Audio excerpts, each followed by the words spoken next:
वन्दे वन्दारुमन्दारमिन्दुभूषणनन्दनम् अमन्दानन्दसन्दोह बन्धुरं सिन्धुराननम्। ॐ गं गणपतये नमः। ॐ सरस्वत्यै नमः। सर्वेभ्यो नमो नमः। सर्वेषाम् अत्र संस्कृतविश्वम् इत्यत्र स्वागतमस्ति। अद्य वयं सवर्णसंज्ञां पठामः। पठिष्यामो वा? सवर्णसंज्ञाविधायकं सूत्रमस्ति तुल्यास्य प्रयत्नं सवर्णम्।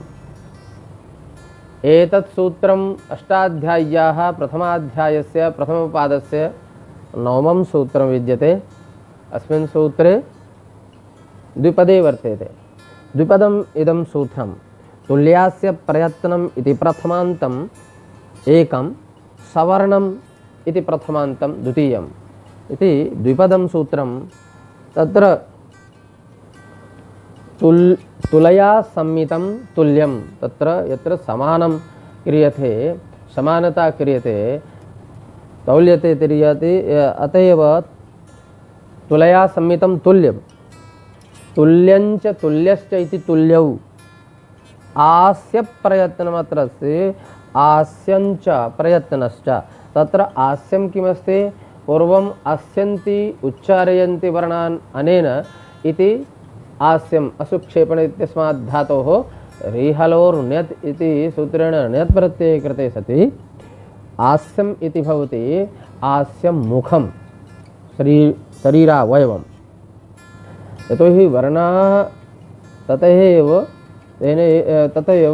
उच्चार्यन्ते, तेनैव मुखेनैव उच्चार्यन्ते, अतएव आस्यं मुखं।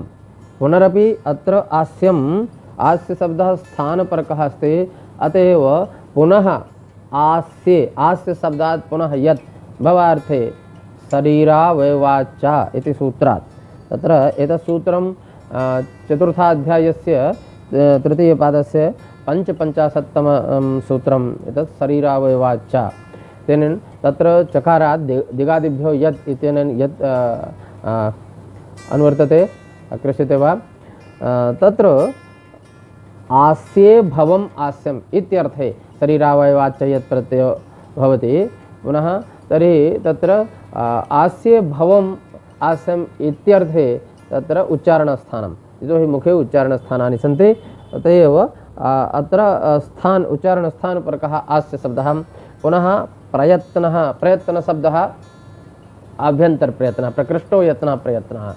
तर्हि आस्यन्ति उच्चारयन्ति वर्णान् अनेन इति आस्यम्, आस्ये भवम् आस्यं, पुनः आस्यञ्च प्रयत्नश्च इति आस्य प्रयत्नौ,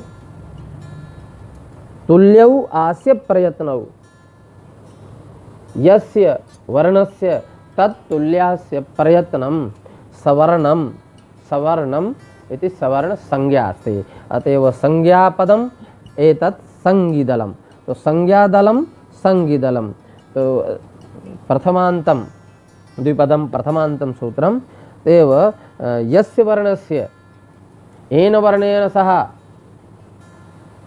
आस्य प्रयत्नौ तुल्यौ भवतः तन्मिथः सवर्णसंज्ञं स्यात्। तन्मिथः सवर्णसंज्ञो भवतः अथवा तद्वर्णम्।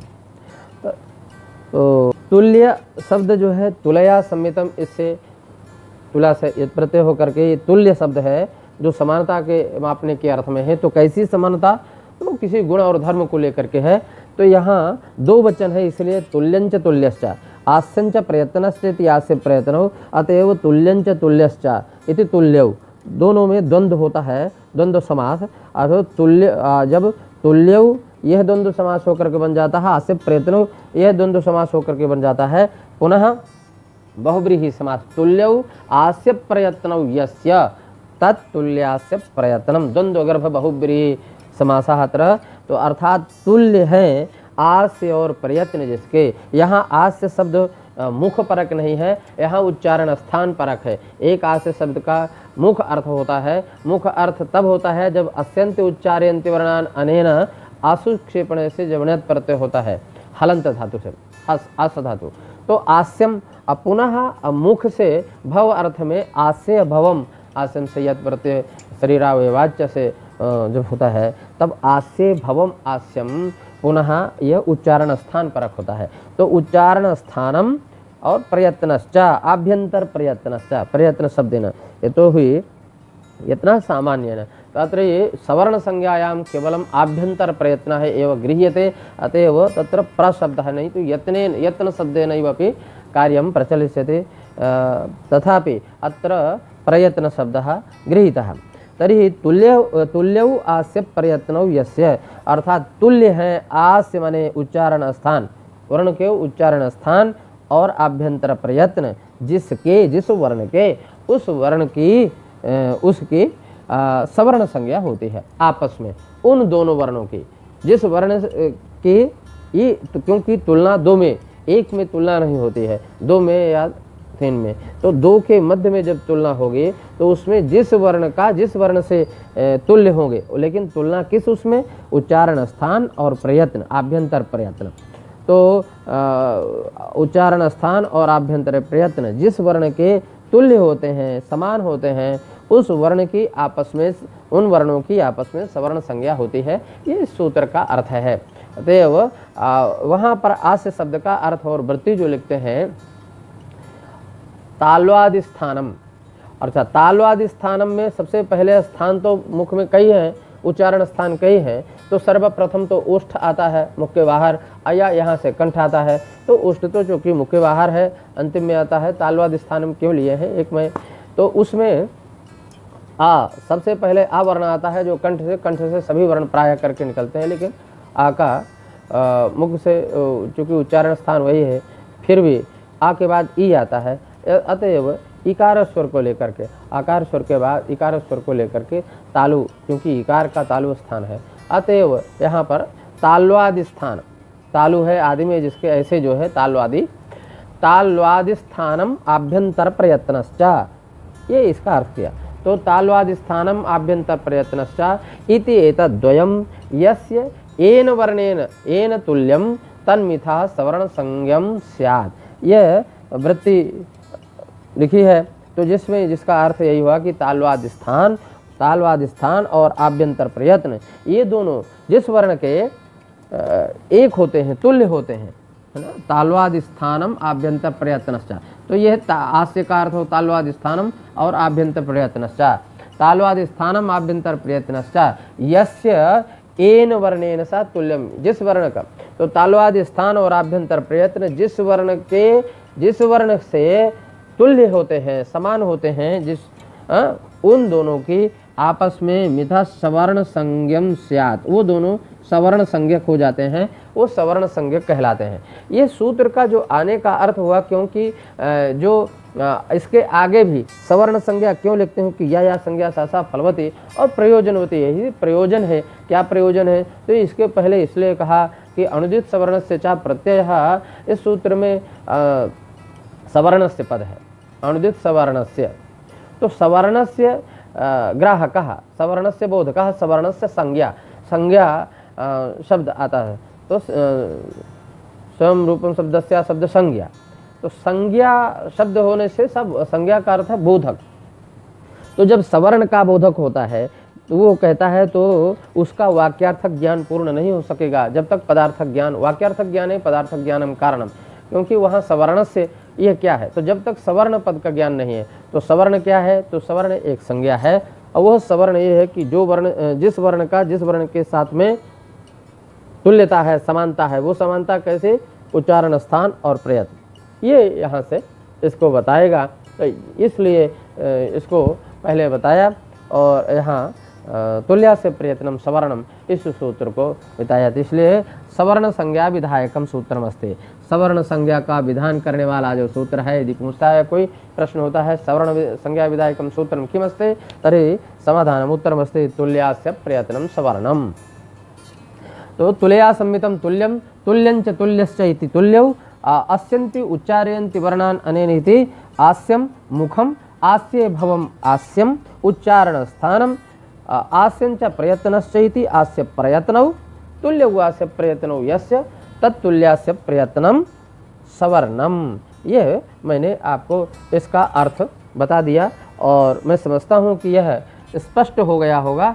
अब इसी के बाद इस सूत्र के साथ साथ मैं एक यहाँ पर कात्यायन जी ने एक वार्तिक भी लिखा है सवर्ण संज्ञा से संबंधित। क्यों कि दो वर्ण ऐसे हैं जिनकी सवर्ण संज्ञा होनी चाहिए और वो नहीं हो रही है इससे। क्यों? री और री। री का उच्चारण स्थान आगे पता चलेगा, जिसका उच्चारण स्थान है मूर्धा, और री का उच्चारण स्थान जो री स्वर है उसका उच्चारण स्थान है दंत। तो मूर्धा और दंत ये दोनों पृथक पृथक उच्चारण स्थान हो गए, इसलिए उच्चारण स्थान भी एक नहीं हुआ। यदि प्रयत्न तो एक हो जाएगा, विपरीत प्रयत्न, लेकिन उच्चारण स्थान भिन्न होने से इनकी सवर्ण संज्ञा प्राप्त नहीं हुई। इसलिए री और री की भी सवर्ण संज्ञा हो, क्योंकि उर्ण रपरा सूत्र जो है उन्होंने लिखा है तो उसमें ग्रहण होना है प्रत्याहार के लिए। तो इस वजह से यहाँ पर कात्यायन ऋषि एक वार्तिक लिखते हैं, वह भी लिखा है क्या? री लरी री लरी वर्णयो हो, ये दोनों वर्ण हैं री और लरी, तो ये दो वचन है। हाँ, री लरी वर्णयो हो, रिवर्णस्य लृवर्णस्य इति री लरी वर्णौ तयोः री लरी वर्णयोः सावर्ण्यम वाच्यम।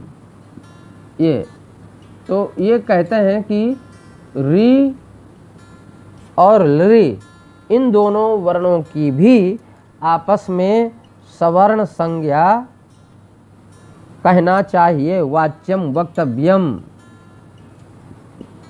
है ना। वार्तिकम, वार्तिकम वार्तिक सूत्र है। तो इसका अर्थ स्पष्ट है कि रील री वर्णयो अपि मिथः सावर्ण्यम वाच्यम वक्तव्यम, अर्थात सवर्ण संज्ञा भवति, इन दोनों की भी सवर्ण संज्ञा होती है, कहना चाहिए। तो वक्तव्यम अलग से कहना होगा, तो ये वार्तिक उन्होंने अलग से कहा। इसका ये यहाँ पर केवल इतना ही दिया है। अब स्थिति यह है कि यहाँ पर ये दोनों, एक तो यह वार्तिक और ये सूत्र तुल्यास्य प्रयत्नम सवर्णम और रिल रिवर्णयो और मिथस् सावर्ण्यम वाच्यम, एक पाणिनि सूत्र, दूसरा वार्तिक सूत्र कात्यायन जी का, ये दो ही सवर्ण संज्ञा, इन अक्षरों की वर्णों की सवर्ण संज्ञा करने वाले ये दो सूत्र हैं। तो इसमें जब सवर्ण संज्ञा में घटकीभूत, यहाँ पर भी वाक्यार्थ ज्ञाने पदार्थ ज्ञानम कारणम जब ये है, तो यहाँ पर भी इसका पूर्ण ज्ञान नहीं हो पा रहा है जब तक उच्चारण स्थान और आभ्यंतर प्रयत्न का ज्ञान नहीं होगा। तो इसलिए अब यहाँ उच्चारण स्थान और आभ्यंतर प्रयत्न बताए जाएंगे। आगे वरदराजाचार्य जी आगे लघु सिद्धांत कौमुदी में वो लिखते हैं, तो उन्हें आप जानेंगे क्या लिखते हैं। तो सबसे पहले स्वर आते हैं आयु, इसी प्रकार से फिर काखा गाघा अंगा, ये अनुपूर्वी, इसको भी एक लेते हैं। ये भी हमारी एक तरह से अनादि है। कवर्ग वर्ग के 5 वर्ग हैं क्रमशः, कुचु टू तु पु, कवर्ग चवर्ग टवर्ग तवर्ग पवर्ग, तो काखा गाघा अंगा से लेकर के। तो अब वहाँ स्वर से शुरू करते हैं।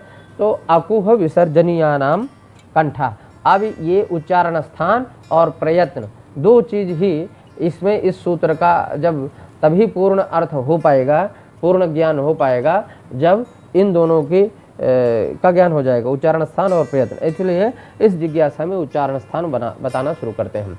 अकुह विसर्जनीयानाम कंठा, ये उच्चारण स्थान की ही बात है। तो आ से आ अकार और कु से कवर्ग, हा से हकार और विसर्जनीय से विसर्ग। तो अश्च कुश्च हश्च विसर्जनीयश्च इति अकुः विसर्जनीयाः तेषाम् अकुः विसर्जनीयानां कंठः स्थानम उच्चारण स्थानम, अर्थात आकार कवर्ग, कु से कवर्ग लेते हैं क्योंकि कुचुटु तुपु एते उदितः आगे बताया उदित है। तो कु से ये सांकेतिक वर्ण है, कु शब्द सांकेतिक शब्द है। कु कहने से पूरा कवर्ग समझा जाएगा, अर्थात उस वर्ग के 5 अक्षर काका गागा अंगा। तो अकुह विसर्जनीयानाम कंठ का अर्थ हो गया आकार, कवर्ग, हकार और विसर्ग का उच्चारण स्थान कंठ होता है, कंठ स्थान होता है। इस प्रकार वर्णों का उच्चारण स्थान इसके अगले वीडियो में क्रमशः देखेंगे। धन्यवाद।